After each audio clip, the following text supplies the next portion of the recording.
I've got a great Bay Area find for you today, and it's the town of Niles, California. Built in the 1800s, Charlie Chaplin filmed The Tramp here. And it's a town that's still filled with basically just antique stores, old cars, cute little place. And half the fun is the drive here. When you head to this tiny town, it's pretty cool. There's a Sonole or Niles Canyon Road, and it is absolutely gorgeous. There's an old train that runs through that you can take during the holiday season. Creek down there, you can see there's really not much housing or anything else that's built here, and so it's just a beautiful little drive. Of course, you can take the main freeway, but why would you when you can see all the scenic driveways. Downtown, on this day there was a farmer's market, but generally that section is just a parking lot where you can go and park, and it's an old train station with some old trains. And on the left you can see it's mostly antique stores. Stores down here are jam-packed full.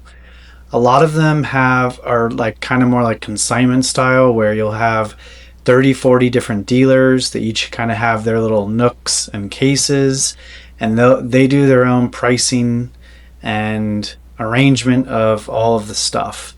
And so the store is really just there to help facilitate the transactions. And there's good and bad to this.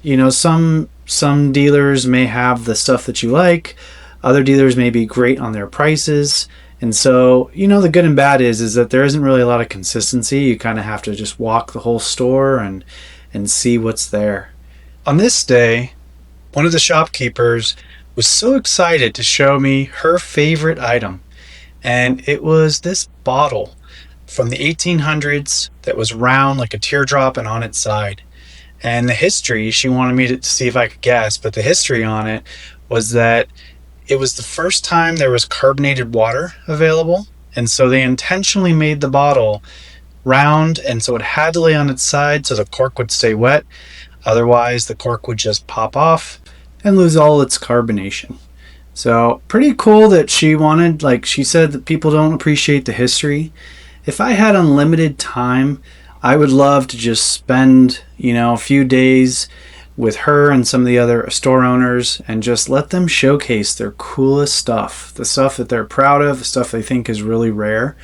I wish I had the time to do that and I could make cool YouTube videos of it. Probably would need millions of subscribers first, but it just shows that there's a lot of pride in the history of all the items that are here. And so many of these are just one of a kind, or they're rare. And I think it's fun to just go see and look and spend some time and, buy something that maybe really fits and suits you. I had another encounter with one of the owners of another shop that was pretty new to the area.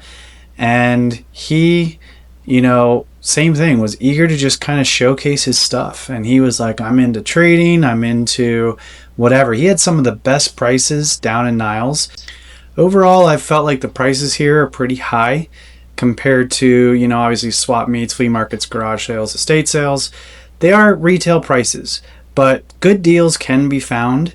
Silver was actually, I thought, underpriced because the price has shot up so much and these dealers don't come back all the time to reprice their stuff. So when there's a huge rise in gold or silver, it can actually be a good deal here. So great place to spend a day, bring the family, have fun, see some history. I love Niles. It's a great little town. Find cool stuff.